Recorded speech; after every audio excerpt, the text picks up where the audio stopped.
اپنے بھائی بندوں کے یعنی جو اپنے دوسرے مسلمان بھائی ہیں یا دوسرے انسان ہیں، دوسرے بھائی ہیں کہ مفادات مفاد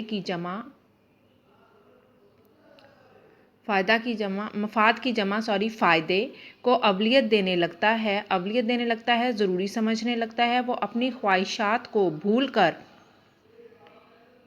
بھائیوں کے کام آتا ہے، یعنی وہ اپنی خواہشات جو ہوتی ہیں، اپنی ضرورتیں جو ہوتی ہیں ان کو پیچھے ڈال دیتا ہے، پیچھے چھوڑ دیتا ہے اور اپنے دوسرے بھائیوں کی مدد کرنا زیادہ ضروری، اپنے دوسرے جو انسان ہیں آپ کے ساتھ اپنے بھائی ہیں ان کی ضروریات کا خیال رکھنا وہ زیادہ ضروری سمجھتا ہے کہ ان کے کام آیا جائے، وہ اپنی ضروریات کی قربانی دے کر دوسروں کی مدد کرتا ہے، اس جذبے کا نام اثار ہے۔ کس جذبے کا نام اثار ہے کہ اپنی ضرورتوں کی، اپنی خواہشات کی قربانی دے کے دوسروں کی خواہشات اور ان کی ضروریات کا خیال رکھنا۔ اسلام نے ہمیں اثار کی تعلیم دی ہے، ظاہر ہے ہمارا مذہب جو ہے وہ ہمیں اچھائی کی تربیت دیتا ہے، اچھائی کی تعلیم دیتا ہے، تو اسلام نے بھی ہمیں کس چیز کی تعلیم دی ہے؟ اثار کی، یعنی اپنی ضروریات، اپنی چیزوں کو پیچھے ڈال کے پہلے دوسروں کی مدد کی جائے۔ قرآن مجید میں صحابہ کرام رضوان اللہ تعالیٰ علیہم اجمعین کے جذبہ اثار کی تعریف ان لفظوں میں کی گئی ہے، ترجمہ: اور ان کو اپنی جانوں پر مقدم رکھتے ہیں، خواہ وہ خود بھی فاقے سے ہوں، مقدم رکھتے ہیں، عزیز رکھتے ہیں انہیں۔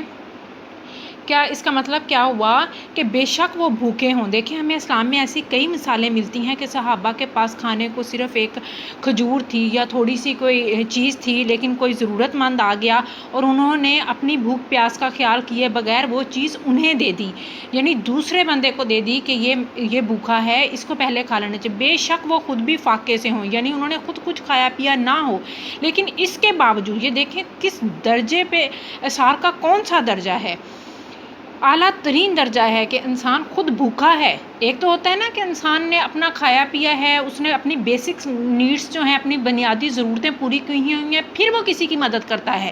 ایک ہے کہ وہ خود بھوکا ہے، یعنی کہ خود اس کے پاس اس نے کچھ کھایا پیا نہیں ہے، خود فاقے سے ہے، اس کے باوجود وہ دوسروں کی مدد کرتا ہے، تو یہ اثار کا اعلیٰ ترین درجہ ہے، ٹھیک ہے۔ اللہ تعالیٰ کے رسول حضرت محمد صلی اللہ علیہ وآلہ وسلم نے فرمایا، مسلمان جسد واحد یعنی ایک جسم کی طرح ہیں، جسد واحد ایک جسم کی مانند ہیں، طرح ہے، اگر جسم کا ایک حصہ تکلیف میں مبتلا ہو تو پورا جسم بے آرامی میں مبتلا ہو جاتا ہے۔ صحیح بخاری، صحیح مسلم، یعنی یہاں سے یہ حدیث جو ہے وہ روایت کی گئی ہے کہ حضور صلی اللہ علیہ وسلم نے فرمایا کہ انسان جو ہے، مسلمان جو ہیں، ایک جسم کی طرح ہے، اگر جسم کے ایک حصے کو تکلیف ہوتی ہے تو پورا جسم اس سے متاثر ہوتا ہے۔ حجۃ الوداع کے موقع پر آپ صلی اللہ علیہ وآلہ وسلم نے ارشاد فرمایا، ہر مسلمان دوسرے مسلمان کا بھائی ہے۔ ایک حدیث پاک کے مطابق جو کسی مسلمان کی پریشانی دور کرتا ہے، اللہ تعالیٰ قیامت کے روز اس کی پریشانی دور کرے گا۔ صحیح مسلم سے یہ روایت ہے۔ دیکھیں کیا اگر ہم آج کسی کی پریشانی دور کرتے ہیں تو یقیناً اللہ تعالیٰ کا وعدہ ہے کہ وہ دنیا میں بھی اس چیز کا بدلہ دیتا ہے، لیکن آخرت میں بھی اس کا بہترین بدلہ ہمارے لیے موجود ہوگا، یعنی جو کسی دوسرے کی پریشانی دور کرتا ہے اللہ تعالیٰ بھی اس کی پریشانی کو دور کرے گا۔ تاریخ اسلام یعنی اسلام کی تاریخ کے اوراق صفحات، یعنی اسلام کی تاریخ پہ ہم نظر ڈالیں، اس کو دیکھیں، اوراق صفحات ہمدردی کی روشن مثالوں سے بھرے پڑے ہیں۔ کفار مکہ کے ظلم و ستم سے تنگ آ کر مسلمانوں نے مدینے کی طرف ہجرت کی۔ دیکھیں آپ نے سنا ہے، آپ جانتے ہیں کہ کفار مکہ نے مسلمانوں پر ظلم و ستم کی انتہا کر دی تھی، تو اللہ تعالیٰ کی طرف سے مسلمانوں کو ہجرت کا حکم ہوا تھا، تو جب انہوں نے مدینے کی طرف ہجرت کی، یعنی ایک جگہ کو چھوڑ کے دوسری طرف جانا ہجرت کرنا کہلاتا ہے، تو کیا کیا تھا انہوں نے؟ ظاہر وہ اپنی چیزیں، مال اسباب تو ساتھ نہیں لے کے گئے تھے۔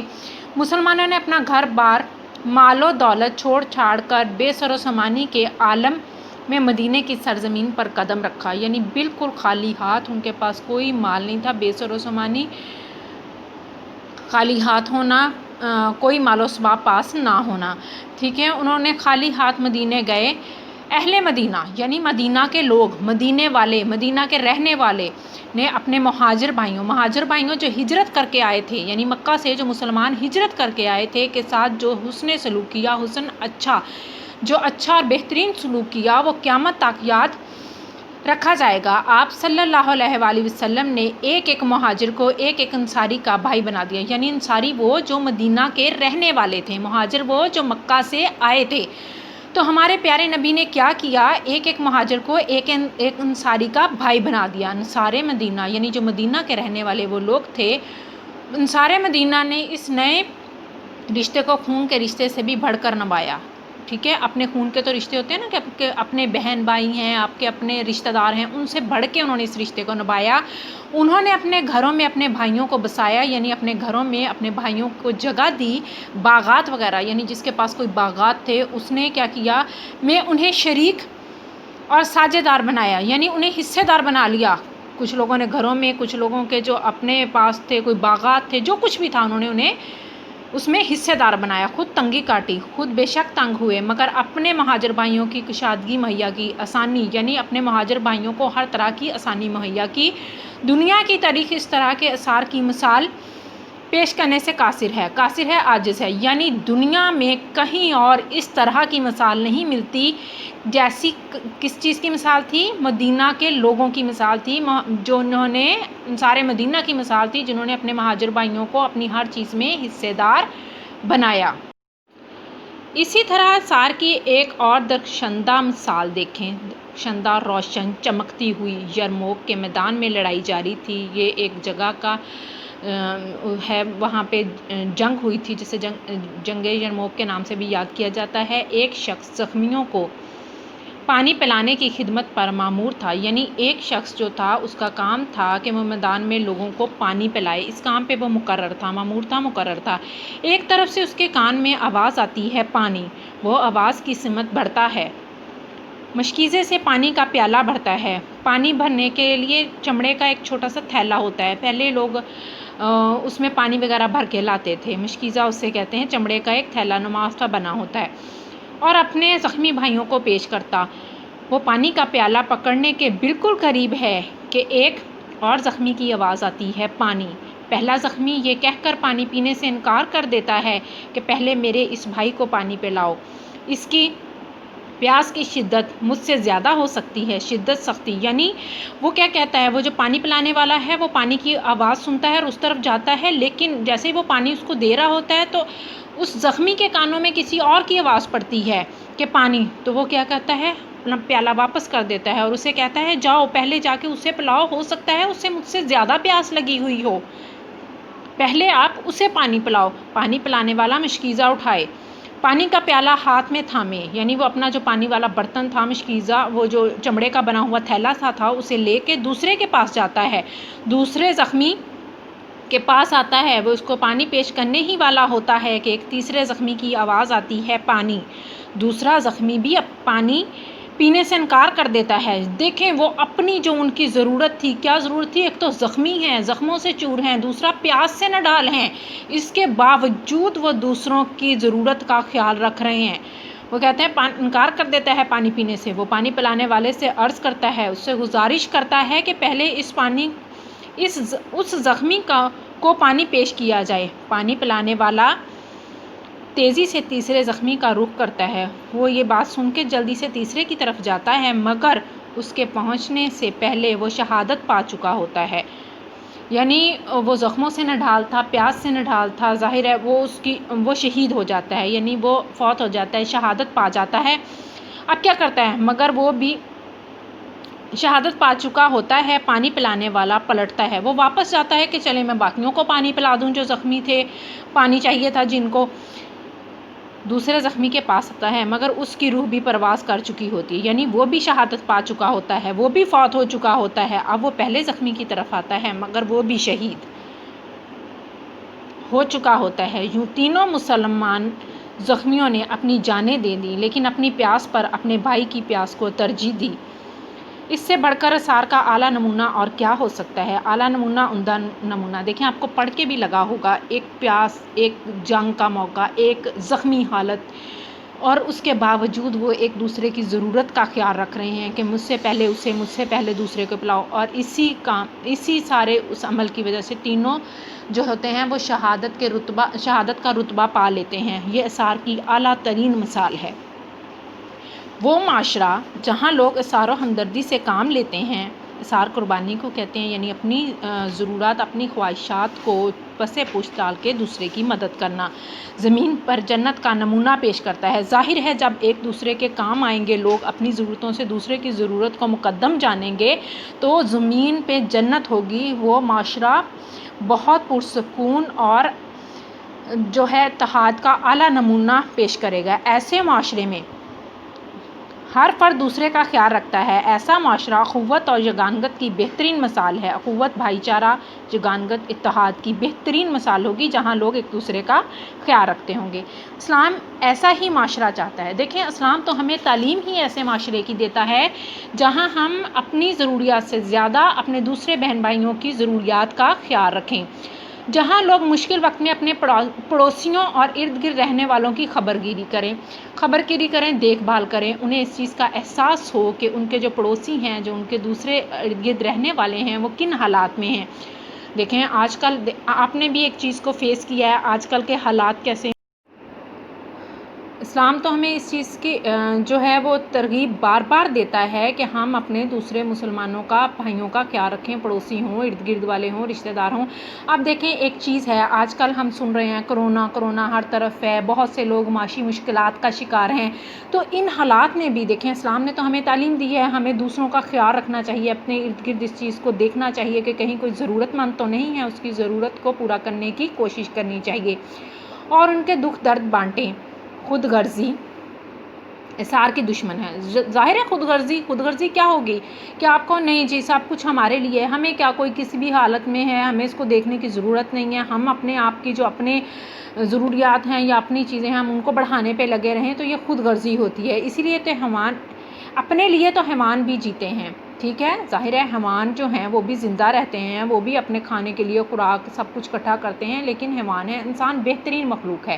بہترین کیا، انسان کو اللہ تعالیٰ نے اشرف المخلوقات بنا کے بھیجا ہے، سب سے بہترین مخلوق ہے، تو ظاہر ہے اس کے لیے کچھ ایسے جو طریقے ہیں، جو ضوابط ہیں جن پر عمل کر کے وہ بہترین بن سکتا ہے۔ اس کی زندگی کے مقصد کی جمع میں انسانیت کی فلاح بہبود کے لیے کام کرنا ہے، ٹھیک ہے، کہ اسے چاہیے کہ وہ دوسرے انسانوں کی بھلائی اور بہتری کے لیے، فلاح بہبود، بھلائی اور بہتری کے لیے کام کرے۔ بعض اوقات کسی ملک و قوم کو کسی ناگہانی آفت کا سامنا کرنا پڑتا ہے، اچانک آنے والی مصیبت، جیسے ہمارے زلزلہ آ جائے، کوئی سیلاب آ جائے، ایسی مصیبتیں ہوتی ہیں، اچانک سے ٹوٹ پڑتی ہیں۔ 8 اکتوبر 2005 کو پاکستان کو ایسی ہی ایک ناگہانی آفت سے دوچار ہونا پڑا، یعنی اس کا سامنا کرنا پڑا۔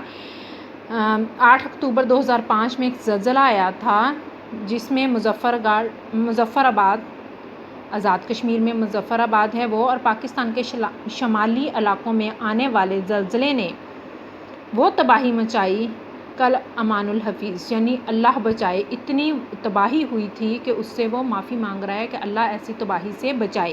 پوری قوم اپنے آفت زدہ بھائیوں کی امداد کے لیے اٹھ کھڑی ہوئی تھی۔ ملک بھر سے کمبلوں، لحاف بھی گرم رضائی ہوتی ہے، اوپر لینے کے لیے بستر ہوتا ہے، گرم کپڑوں اور خوراک سے بھرے ٹرک متاثرہ بھائیوں کے لیے بھیجے جانے لگے۔ متاثرہ اثر قبول کرنے والے، یعنی جو اس زلزلے کی زد میں آئے تھے، ان کی مدد کے لیے لوگوں نے ملک بھر سے جو تھی چیزیں بھیجنا شروع کر دی تھیں۔ قوم یک دل، ایک دل اور ایک جان ہونا ہو گئی۔ اسی طرح 2010 میں سیلاب نے پورے ملک میں تباہی مچا دی۔ کوئی صوبہ سیلاب کی تباہ کاریوں سے، یعنی جو سیلاب نے تباہ کاریاں مچائیں تھیں ان سے نہیں بچ سکا، تباہ کاریوں سے بچ نہیں۔ سیلاب اپنے ساتھ بہت سے لوگوں کو بہا لے گیا، ان کے گھر بار ڈھہ گئے، گر گئے، یعنی پانی آنے سے، سیلاب کا جو پانی آیا اس سے ان کے گھر بار گر گئے، مویشی جانور جو تھے ان کے پانی میں بہہ گئے، فصلیں ضائع ہو گئیں، غرض وسیع پیمانے پر نقصان ہوا۔ قوم نے ایک مرتبہ پھر اظہار ہمدردی کا ثبوت دیا، گواہی۔ لوگوں نے سیلاب سے متاثرہ بھائیوں کی دل کھول کر امداد کی، جس سے جو بن پڑا اس نے کیا۔ قوم نے اظہار ہمدردی کی سنہری مثالیں پیش کی، یعنی کہ جو سیلاب آیا، لوگوں کی اتنی تباہی ہوئی تو پوری قوم اس کے لیے اس وقت پھر اٹھ کھڑی ہوئی، اور جس سے جو کچھ ہو سکا، جتنا جس کے پاس تھا، اس نے اپنی استطاعت کے مطابق ان لوگوں کی مدد کی جو سیلاب سے متاثر ہوئے تھے۔ ایسے مواقع قوموں کی آزمائش کرتے ہیں، امتحان۔ ظاہر ہے اس موقع پر پوری قوم کا امتحان ہوتا ہے کہ وہ کس طرح سے اس مصیبت سے نبٹتے ہیں، کس طرح سے اس مصیبت میں دوسروں کا ساتھ دیتے ہیں۔ خدا کا لاکھ لاکھ شکر ہے کہ ہم آزمائش کی اس گھڑی میں سرخ رو ہوئے، کامیاب ہوئے۔ دیکھیں یہ تھا آپ کا سبق بیٹا، آگے آپ نے ایکسرسائز کرنی ہے، مشق ہے آپ کی، درج ذیل سوالات کے مختصر جوابات تحریر کریں۔ آپ نے جو یہ پوری مشق ہے آپ لوگوں نے اپنی بک پہ فل کرنی ہے۔ آپ لوگوں کی یہ پوری مشق جو ہے آپ نے اس کو بک پہ فل کرنا ہے، کاپی پہ کوئی کوسچن نہیں کرنا۔ انسان ایک معاشرتی حیوان ہے، اس جملے کی وضاحت کریں، ٹھیک ہے؟ تو یہ دیکھیں، لیکن آپ لوگوں نے بیٹا اس کو بک پہ فل کرنا ہے۔ جانداروں کی دو اقسام ہیں، ایک حیوانات اور دوسری نباتات۔ آپ پڑھتے ہیں نا سائنس میں کہ جاندار دو قسم کے، ایک حیوانات ہوتے ہیں اور ایک نباتات۔ چونکہ انسان نباتات پودوں کو کہتے ہیں، حیوانات باقی جو جاندار ہوتے ہیں۔ چونکہ انسان حیوانات میں جاندار ہے، وہ جانداروں میں شامل ہے، جانوروں میں، حیوانات میں شامل ہے۔ چونکہ انسان حیوانات میں شامل ہے، وہ معاشرے میں رہنے پر مجبور ہے۔ ظاہر ہے اسے کمیونٹی کی ضرورت ہوتی ہے، ایک انسان اکیلا جو ہے وہ اپنی زندگی نہیں گزار سکتا، اسے معاشرے کی ضرورت ہوتی ہے، اسے قدم قدم پر دوسرے کے سہارے کی ضرورت پڑتی ہے، وہ اکیلا زندگی نہیں گزار سکتا، اس لیے اسے معاشرتی حیوان کہا گیا ہے، ٹھیک ہے نا، کہ انسان کو معاشرے میں رہنے کے لیے دوسروں کے سہارے کی، دوسروں کی ضرورت ہوتی ہے، اس لیے اسے معاشرتی حیوان کہا گیا ہے۔ آپ لوگوں نے بیٹا بک پہ انڈر لائن کر کے اسے بک پہ فل کرنا ہے، میں نے صرف آپ کو سمجھانے کے لیے یہاں کیا تاکہ آپ کو صحیح سے نظر آئے۔ بک پہ ذرا کنجسٹڈ ہوتا ہے، ذرا تنگ تنگ لکھا ہوتا ہے، کچھ بچوں کو سمجھ نہیں بھی آتا، اس لیے اصل انسانیت کیا ہے اس کا آپ کو کتاب پہ میں نے نشان لگوایا تھا۔ دوسروں کے کام آنا، پیج نمبر 100 پہ اس کا میں نے نشان لگوایا ہے ابھی۔ دوسروں کے کام آنا اور مصیبت میں ان کی مدد کرنا ہی اصل انسانیت ہے۔ تیسرا سوال ہے، اثار کا کیا مطلب ہے؟ دوسروں کے فائدے کو اپنے فائدے پر ترجیح دینا اثار کہلاتا ہے۔ اثار کے جذبے کے کیا تقاضے ہیں؟ اگلا سوال ہے، اس کا جواب ہے اپنی خواہشات بھول کر اپنے بھائیوں کے کام آنا اور اپنی ضروریات کی قربانی دے کر دوسروں کی مدد کرنا اثار کے جذبے کے تقاضے ہیں۔ آپ نے سبق میں سارا کچھ ڈیٹیل سے پڑھا ہے، ٹھیک ہے نا، کہ اپنی خواہشات کو بھول کے اپنی ضروریات کو پس پشت ڈال کے دوسروں کی ضروریات کا خیال رکھنا اور دوسروں کی مدد کرنا ہے اثار کہلاتا ہے۔ آگے کوسچن ہے، مسلمان جسد واحد ایک جسم کی طرح ہیں، اس کا کیا مطلب ہے؟ اس کا مطلب ہے، جواب ہے، اس کا مطلب ہے کہ مسلمان ایک جسم کی مانند ہیں، جس طرح جسم کے مختلف اعضاء مل کر ایک جسم بناتے ہیں، جیسے ٹانگیں، بازو، ہاتھ، منہ، سارا کچھ ہوتا ہے، مل کے ایک جسم بناتے ہیں، اسی طرح تمام مسلمان متحد ہو کر یعنی اکٹھے ہو کر ملت اسلامیہ بناتے ہیں۔ تمام مسلمان اکٹھے ہوتے ہیں تو مسلمان امت بنتی ہے، ملت اسلامیہ بنتی ہے۔ ناگہانی آفات سے کیا مراد ہے؟ ایسی مصیبتیں میں دیکھیں آپ سرے سواد کا، یہ کا، بے کا، تے کا، یہ کا، پھر نون گنا کا، ٹھیک ہے، جو اچانک آ جاتی ہیں ناگہانی آفات کہلاتی ہیں، مثلاً سیلاب اور زلزلہ وغیرہ۔ آخری سوال ہے، انصار مدینہ یعنی جو مدینہ کے رہنے والے لوگ تھے نے اثار کا کیا ثبوت دیا؟ ہم نے بیٹا سبق میں پڑھا ہے، انصار مدینہ نے اپنے گھر میں مہاجر جو مکہ سے آئے تھے، ہجرت کر کے آئے تھے، بھائیوں کو آباد کیا، باغات، کاروبار اور زمینیں سب آدھا آدھا کر کے ان میں انہیں ساجھے دار بنایا، یعنی کہ انہوں نے اپنے گھر بار، کاروبار، ہر زمینوں میں سے، ہر چیز میں سے انہیں حصہ دیا اور انہیں اپنا حصے دار یعنی ساجھے دار بنایا، ٹھیک ہے۔ آگے دیکھیں بیٹا، درست جواب پر ٹک کا نشان لگائیے۔ انسان ایک حیوان ہے، دیکھیں آگے آپشنز ہیں، 4 آپشنز ہیں، کیا ہے ہم نے پڑھا ہے بک میں، سبق میں پڑھا ہے، معاشرتی حیوان ہے۔ مسلمانوں کی مثال ایسے ہے جیسے جسد واحد۔ اصل انسانیت ہے خدمت کرنا آپشنس میں سے جو آپ کو نزدیک ترین آپشن لگتی ہے خدمت کرنا. ٹھیک ہے. زخمیوں کو پانی پلانے والا واقعہ رونما ہوا کب، یعنی کہ واقعہ ہوا یہ پیش آیا جنگ یرموک میں. پاکستان کو شدید زلزلے نے ہلا کر رکھ دیا. کب ہلا کر رکھ دیا تھا؟ 8 اکتوبر 2005 کو. آگے دیکھیں جملوں میں استعمال کریں. آپ پہلے اس کو دیکھیں، میں ابھی آپ کو جملے لکھواتی ہوں. آپ لوگوں نے بک پہ لکھنے ہیں، میں آپ کو لکھواتی ہوں. ان الفاظ کے متضاد لکھیں. انسان، حیوان، نقصان، فائدہ. متضاد یعنی کہ ان کے الٹ لکھنے ہوتے ہیں. ٹھیک ہے. خود غرضی، احصار، قربانی یعنی دینا کسی کے لیے اپنی خواہشات کو پیچھے چھوڑ کے. تنگی، آسانی. انکار، اقرار. آگے واحد کی جمع اور جمع کے واحد الفاظ لکھیں. مفادات، مفاد واحد ہے، مفادات جمع ہے. صحابہ، صحابی، صحابی واحد ہے. تکلیف واحد ہے، تکالیف جمع. جسم واحد ہے، اجسام. اوراق جمع ہے، ورق واحد. مہاجر، مہاجرین. آفت، آفات. مواقع، موقع. ٹھیک ہے. آگے کیا ہے؟ عراب کی مدد سے تلفظ واضح کریں. عراب کی مدد سے تلفظ واضح کریں. یہ دیکھ لیں آپ، عراب دیکھ لیں. اخوت، یگانگت، اصل، جسد، مہاجر، سمت. جملوں میں استعمال کریں. آگے آپ کی بک میں جملے تھے. خبر گیری کرنا. ہمیں اپنے پڑوسیوں کی خبر گیری کرنی چاہیے، یعنی دیکھ بھال کرنا. ہمیں اپنے پڑوسیوں کا خیال رکھنا چاہیے، ان کی دیکھ بھال کرنی چاہیے. ناگہانی آفت. 1935 کا زلزلہ کوئٹہ شہر کے لیے ناگہانی آفت تھی.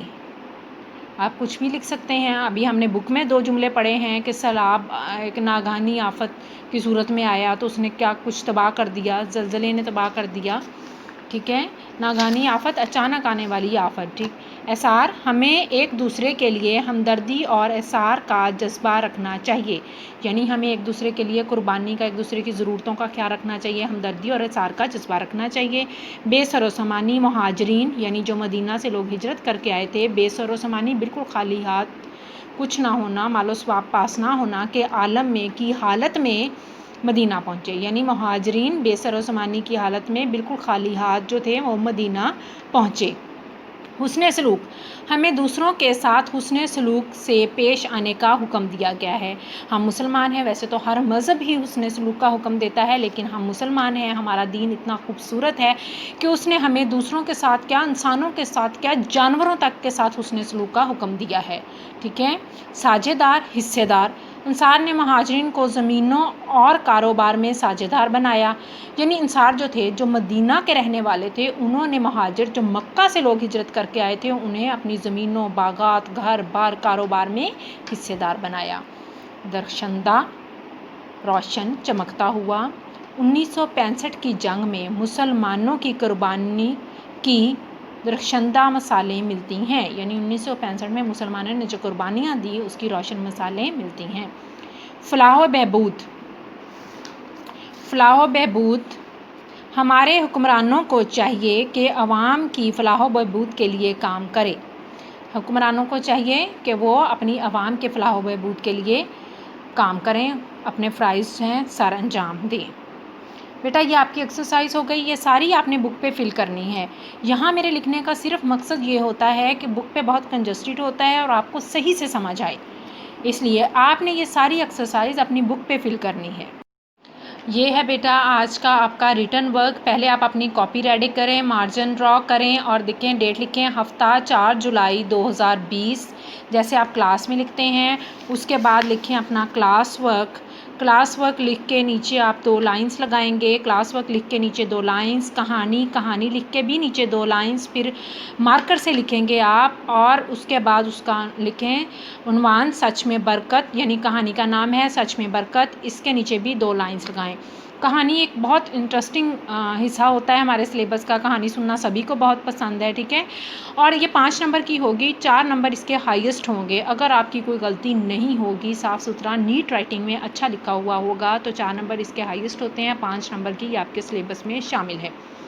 دیکھیں آپ کہانی کرتے ہیں. ایک دفعہ کا ذکر ہے، ایک قافلہ بغداد شہر کا نام ہے، جا رہا تھا. بغداد اس زمانے میں علم و ادب کا مرکز تھا، یعنی کہ بغداد میں اس زمانے میں علم و ادب جو ہے وہ دیا جاتا تھا. وہاں بہت سے بڑے بڑے عالم دین ہوں گے، عالم ادب جو ہوں گے، وہ تعلیم دینے والے لوگ تھے، وہ بغداد میں موجود تھے. بغداد کو علم و ادب کا گڑھ کہا جاتا تھا، وہاں ہر علم و ادب کے لیے مشہور تھا.